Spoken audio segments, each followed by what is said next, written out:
But yeah, kicking things off, let's talk about Alex Wheatle, right? Yes. I will kick things off as to what it's about, right? So essentially, all right, so this is the fourth installment of the series itself, right? Yeah. And we are introduced to Alex Wheatle, right? Who is a real life figure. He is played by Shei Cole, I believe that's how you pronounce his name, right? Where the story introduces him is that he is incarcerated, right?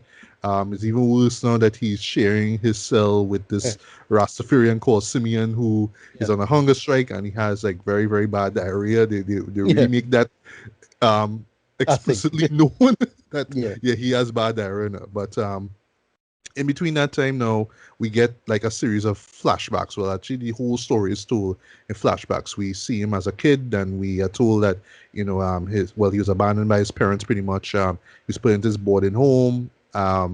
Very abusive woman running that place, and then Yeah. eventually he kind of moves out. He gets his own place, and he runs into some Jamaican immigrants. Right. And he more or less starts to learn about the streets, right? At Right. first he's True. True. very. No, I said yeah. No, I said through the Jamaican lens, so you had to make sense of West Babylon and all this Yes, kind of yes, thing. yes. But very And explicitly Black British here. yes, yes, yes. And as you mentioned, Babylon too, there's a really funny moment with him not really understanding what Babylon means. Yeah. It's Yeah. hilarious, All right? the little things. Yeah. All the little things. Yeah. Yeah. And eventually, well, this is just stuff that I didn't even know about going in because all I knew is that he's just a novelist. That's all I knew, right? But yeah, Right. basically we just get to see his formative years, basically how he learns about the black struggle through these immigrants. He is introduced to reggae. There's even like this. I'll get to this scene in a bit. This great moment in this records store, basically, and eventually he sets up his own sound system, right? So it's kind of Right. similar to like what we got with Lovers Rock, right?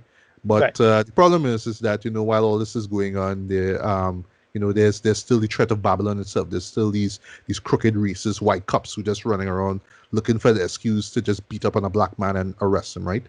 And what I didn't see coming, but like I knew they were going to hint at it, but I didn't know that they were going to do it in a particular way, which I'm going to get into, right?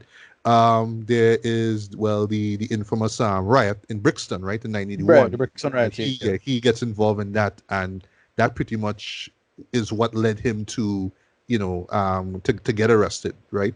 So yeah, we just seen like all these things play out basically up until his arrest, and then well near the end, which I don't want to spoil, we see where he kind of learns from all of his experiences and Yeah. just more or less channels them into literature. Now, well, yeah, he is a writer today, right? He's put out Yes. like a series of books.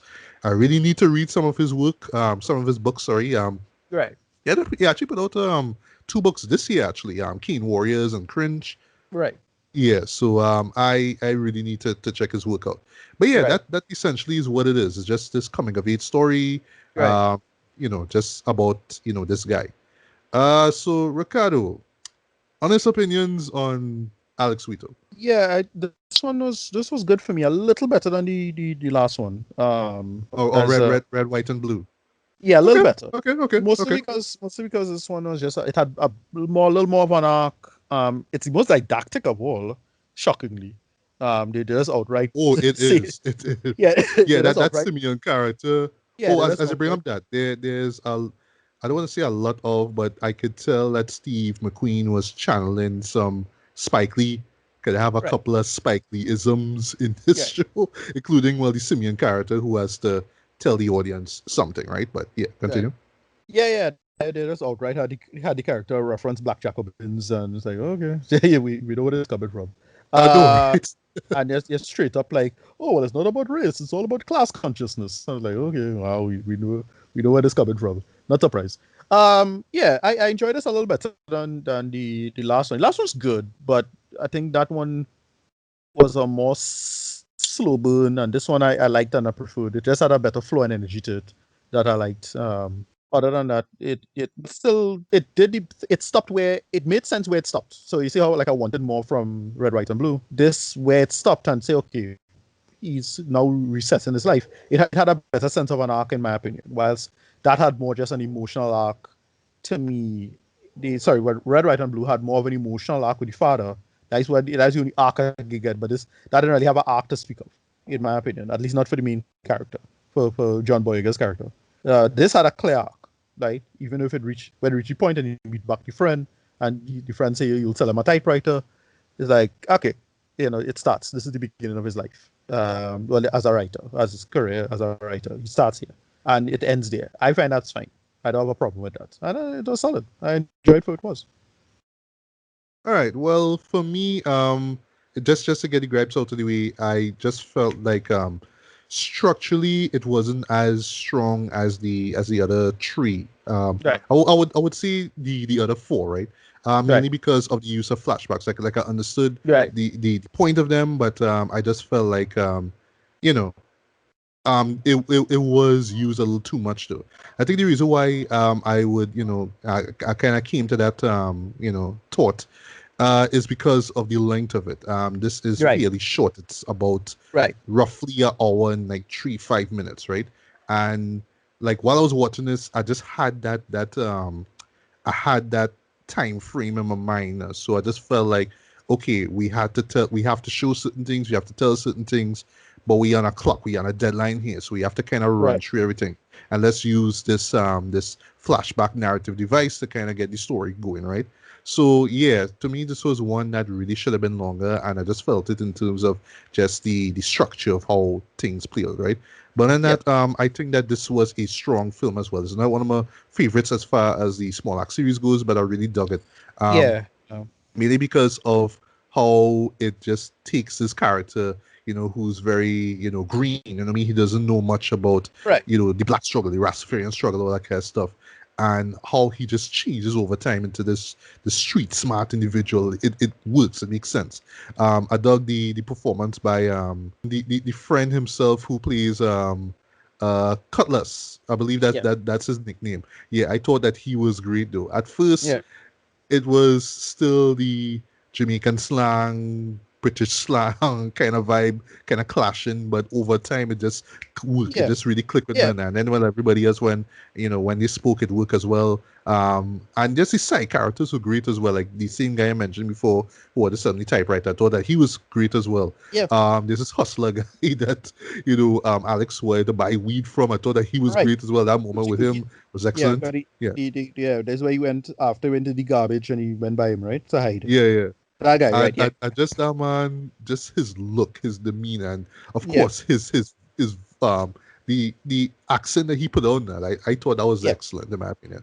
Not that much use of notable reggae songs, but they are there, just not that much, right?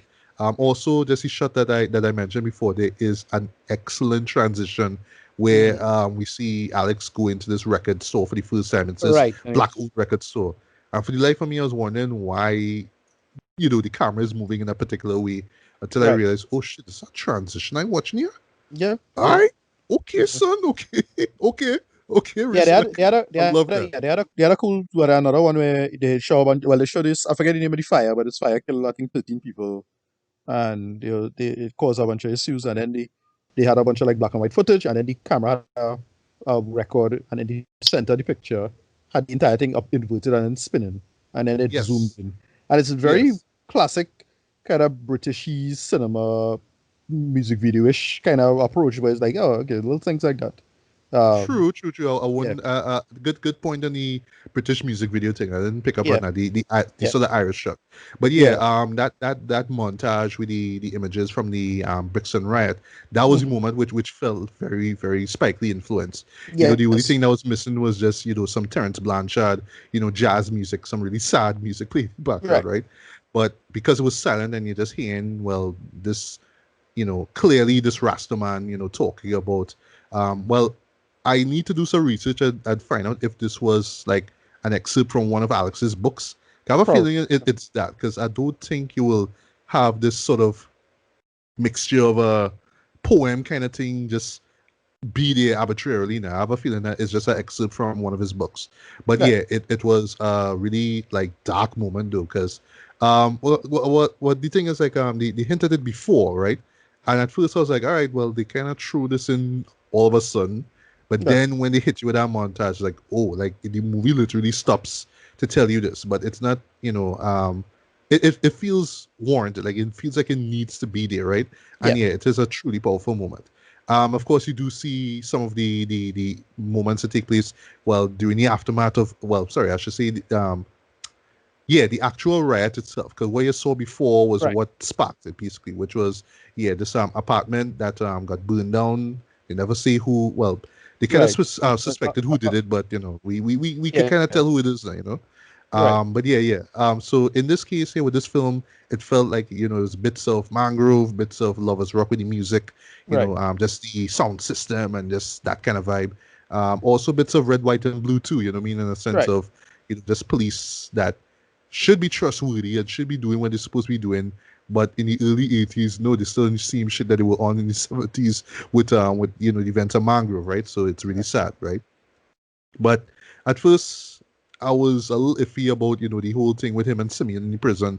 But even that grew on me too, you know what I mean? And there's a nice little moment where they bring up a Bob Marley song, you know what I mean? That Yeah. worked for me.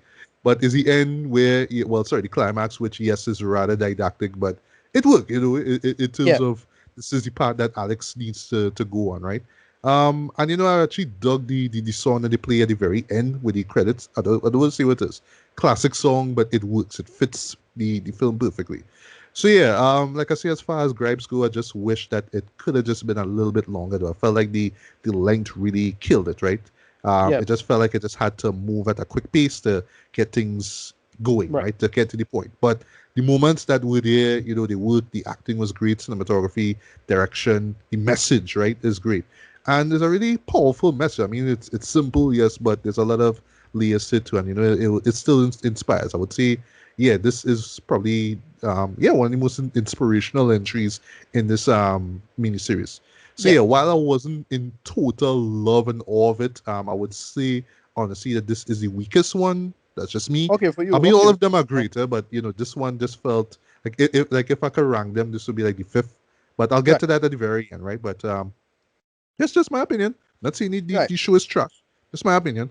Yeah. Right. I still really enjoyed this. I really dug the message of it and just the story that they were telling, basically, right? So yeah, for me, I'm gonna give this a lighter, decent 4 to 5, man. I do recommend it to check it out. And in my case, I will look for some Alex Wheatle books, man. I need to Right. check some of his work, man, and just really see, like if he took the stuff that he learned in his past and more or less transcribed it into his work. I'm really curious about that. But yeah, you know what I mean? I do recommend you check it out. Yeah. Yeah. Ricardo, any last words and rating Yeah. on Alex Wheatle? I don't have any major problems with it as it was. But you consider it pretty weak. I do fully agree with that, but I understand the Yeah, argument you're making. yeah, yeah. Um, yeah, I enjoyed it for it was a good piece and thing. A little too didactic, but that was not a problem for me. Um, given the material and what we're trying to go for. Yes, I get this. I don't know. I give it like a good 7 out of 10 myself. All right, nice, nice, nice. Hmm. All right, and last but not least, Education. This Yes. is the final film in the series.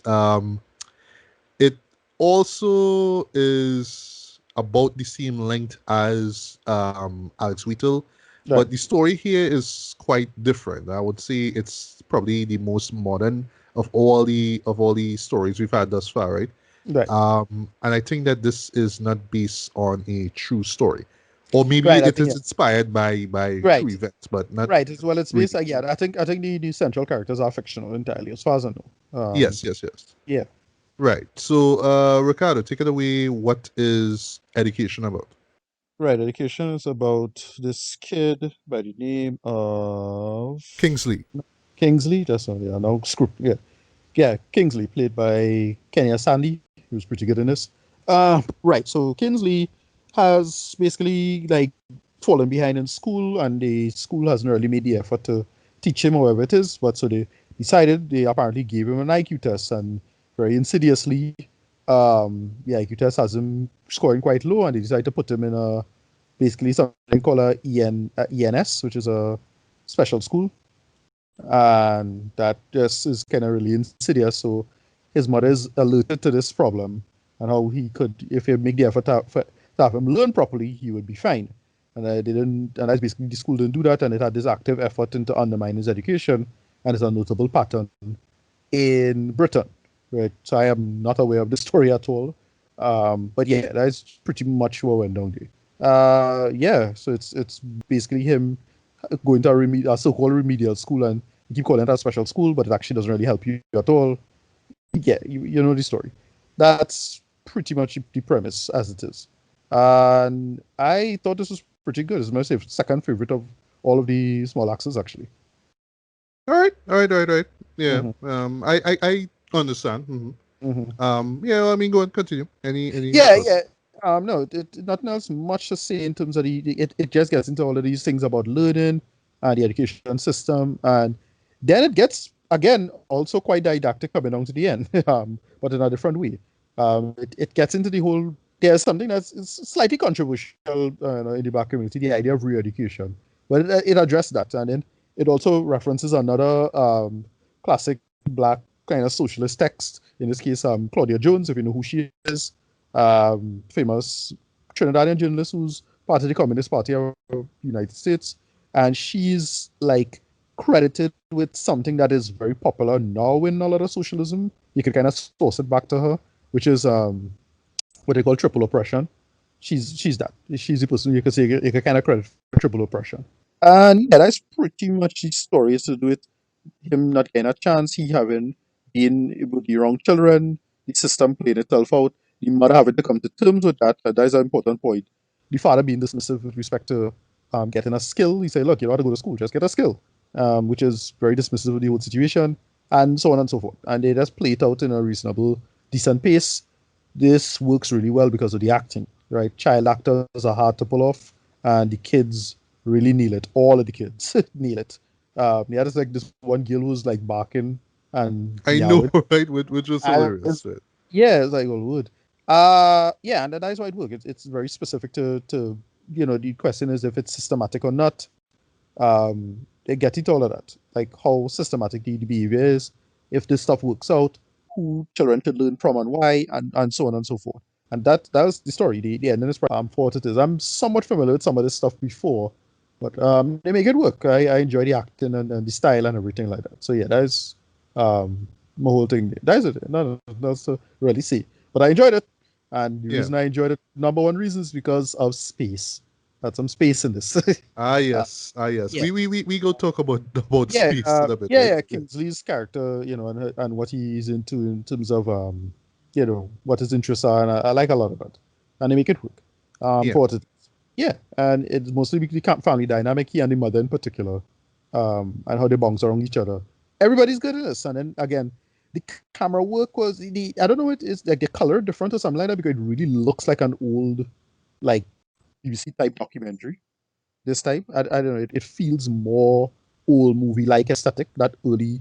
I don't know if Yeah, they color I know you differently. talk about, but Right. I will share my thoughts on it. Yeah. Actually, I don't know. It's just no, I will actually could pick up on the specific period that they trying to emulate there. right. Right. Those if you remember, I just make fun of Garth Marenghi's Dark Place now, but that same camera style aesthetic. I don't know if that felt more like that than the others, in my opinion. So that yeah, that's pretty much it. And they just replication of all these old cartoons, and it again as usual, set design and production values quite good. The how we sorry Kingsley was treated, and just how they have the whole family dynamic and how they make that work. And then the ending with the reading and how you get good at reading in the ending, it's pretty good. It's interesting how there's the two girls are very literate, the mother and the daughter, whilst he and the dad is not literate. So little things Hmm. like that. Father don't Yeah, really. Yeah, they just get into all these things about how you could go through the whole school system and not learn anything, and how the school system is really designed to undermine you, in many ways. And in Britain, it's like a particularly acute scenario. Yeah, it's not as much to say other than that. I actually really enjoy this a lot. The only one it's my second favorite in the entire Small Axe series. Um, but yeah, it's pretty good. yeah, I totally agree. So just to get a gripe out of the way, I felt that there were a few pacing issues here or there, right? Right. There's Right. one scene in particular which is kind of funny, is embarrassing in terms of the lead himself, Right. involving this teacher who thinks that he's doing something of worth, of art and whatnot. That's all I'll say, but it Right. just kind Right. of Right. bores them literally to death now. But it's just that the scene, and I get the point of it. I get that it just seems like it's supposed to be going on forever, Right. but Right. yeah, the scene goes on forever though, Right. right? Yeah. Other than that, yeah, there are a few other scenes that do kind of drag a little bit. Other than that, yes, this is a great entry in the series. And it Yeah. really does feel like this is the final episode, so to speak, though. Right. Um, not just because it ends on a optimistic note, but Right. just in terms of its theme, now, what I mean, and just of Yeah. just the idea of education, and just the idea Right. of Right. just these black kids, what I mean, well, yeah, minorities and whatnot, um, having to be educated, having to understand about their past, right? Because Right. yeah, near the end, the story that they're reading. Well, yes, it involves their past, right? And it alludes to something that happened that was mentioned before. It's the famous "if you don't know your past, you don't know your future" thing, right? That was Right. what was said basically, in one of the didactic moments in Alex Wheatle, right? I just say Right. this because I actually watched both of them back to back, right? And Right. yeah, Right. this was the one that I enjoyed more than this one here. Also, too, I thought that the lead was fantastic, though. I mean, you're Yeah. you're Yeah. right in terms of child actors, though. But yeah, I felt that Kenya Sandy was excellent, though, as Kingsley Smith, Yeah. right? You felt his frustration, his anger, him not wanting to be in this particular school, but it's just that he's trying to articulate it. He's trying to tell his mom about why he shouldn't be there. Speaking of the mom, I thought that Charlene White, who plays his mom, I thought that she was excellent in this too. Like Yeah. Yeah. she nailed that accent. Like it sounds Trini. I know it's not exactly Trini though, but it No, felt she's very, very, very no, she's Trini. Jamaican. Oh, you find son? I thought she's song Jamaican. Okay, well, kind of Trini, kind of Jamaican in a way, because Okay. well, she Yeah. mentioned Morbina, so I was like, maybe she Trini, Okay. but for we do, yes, yes, she probably is Jamaican. I was picking up on that. Okay. Also didn't expect to see Naomi Aki in this too. You Right. know what I Yeah. mean? Yeah. Like what? Okay, okay. I mean, Star Mm. Wars, ding, ding, right? Yeah. Right. Um, Well, it's two right. Two Star Wars people. Yeah. yeah, yeah, yeah. I Right. didn't expect it to be in John this. John Boyega and she. Right. Yeah. Yeah, yeah, yeah. She Yeah. plays this Guyanan, British Chinese. Guyana, Yeah. sorry. Yeah, Chinese. sorry, Guyanese teacher as well.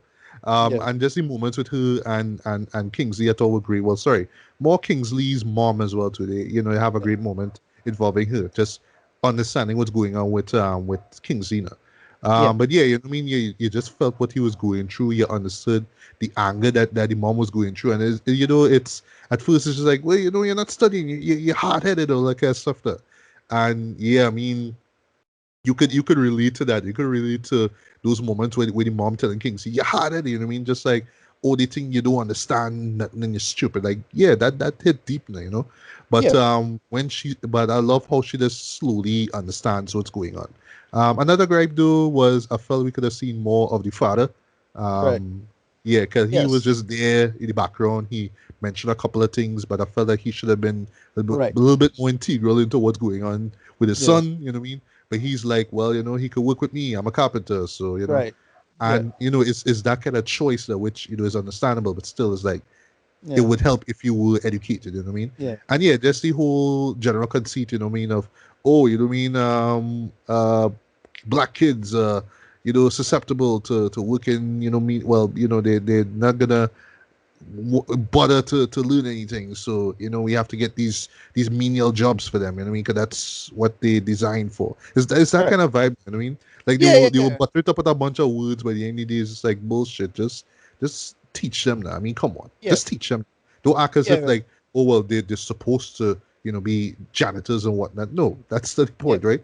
But it is sad to know that this was a mindset back then. You know what I Yeah. mean? And probably is in some spots, right? But yeah, just that mindset, just like job, nah, serious. But Yeah. yeah, I just dug that how the story was told as far as the camera work goes.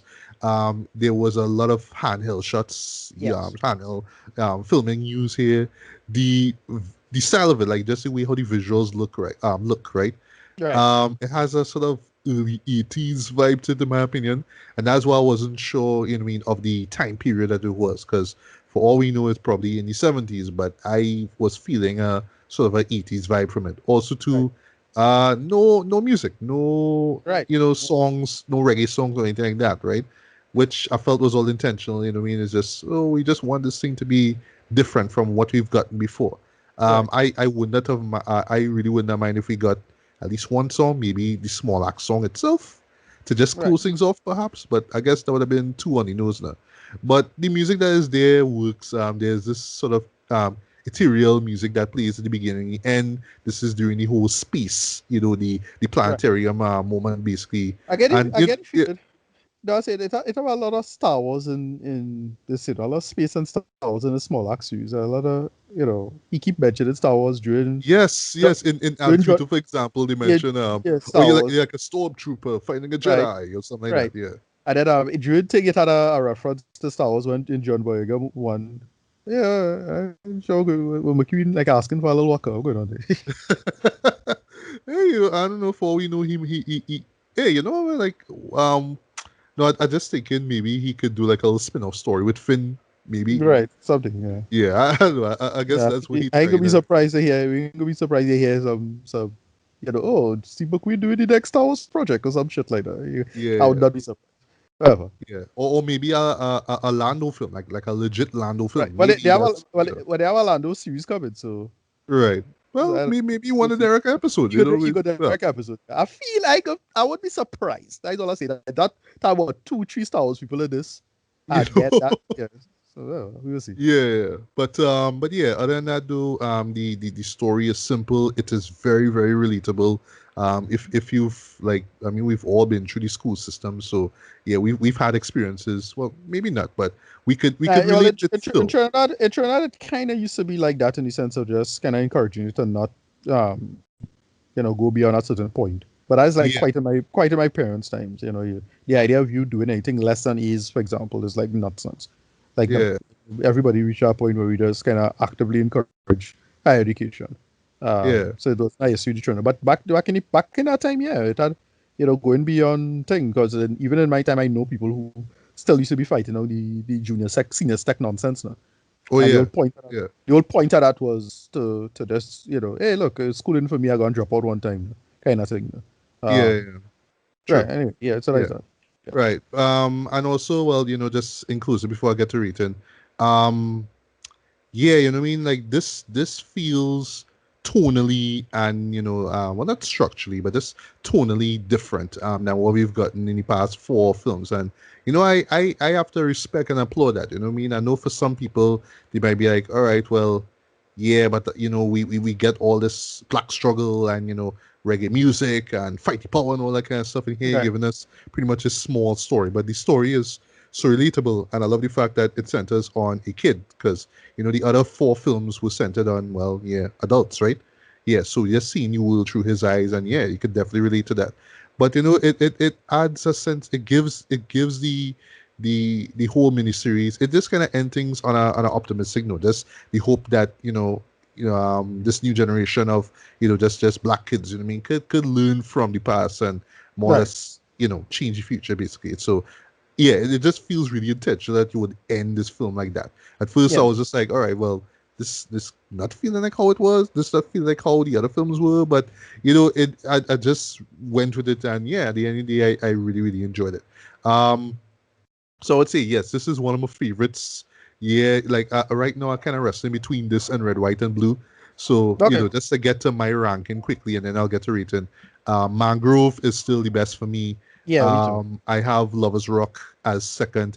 I know a Okay. lot of people hype this thing up to high heaven, like people calling this movie of the year, one of the best of the year. Not really. Like it's a great film because in terms of what it was about and how they really embody the vibe of reggae music and Lovers Rock and all that kind of stuff. But it's not like the best movie of the year. Like, come on, man. Like, come on. Yeah. But right now I kind of wrestling in third place with Red, White, and Blue and Right. Education. You know what I mean? Like, I Right. really Right. Right. on I really dug the dark cynicism of Red, White, and Blue, but also like the optimism and the relatability of Education here. And Right. Alex Wheatle, you know what I mean? Still a strong film, but I have that at last. Not to say Right. it's a terrible film, but just in terms of ranking up it there. So yeah, with this film here, Education, I'm giving this a strong 4 to 5, man. It Yeah. is a really great way to end the series off, a very hopeful way to end the series off, very different as well. And just one last thing I just want to mention here too. There's a name that I picked up on the very end here with the credits. Alex Wheatle himself, he worked on this film here. He was No, the writer's room special consultant. I was like, all right, cool, cool, right. yeah, yeah. It'll be like I don't know how I pick up on that name though. It's just like, yeah, Yeah. cool. I love how they kind of connected. But yeah, this was a great way to end the series off, man. I don't know um if this is a one-off thing as far as Steve McQueen goes. I Like think I'm not sure. I don't know. It could Right. be, you know what I I mean. mean, But if this is it, it's clearly designed to be, these kind of educational shorts. I know the first one was the big movie, but the others was like just kind of education, history stuff. If anything, you could kind of look at it like that. Um, but yeah, yeah, agreed. yeah, Yeah. Yeah, and just for it being different and special, and just telling a great story, very relatable with a really strong message. Yeah, I can't be mad at that, man. So yeah, definitely a great way to end the series off. Last words written, and if you want to, you could yeah. rank the films. I give this a pretty high score. Probably like a this yeah, this get like a 9 out of 10 for me. Nice, Ratings, nice, rankings, nice, yeah. nice. Rankings. Okay, so for me, I'll say yeah, Mangrove is still number one for me. This gets number two. It's education. Number three is Art Wheatle. Number four is Red, White, and Blue, and then number five is Lovers Rock. Um, Nice. but Don't buy I, into the hype, Fred.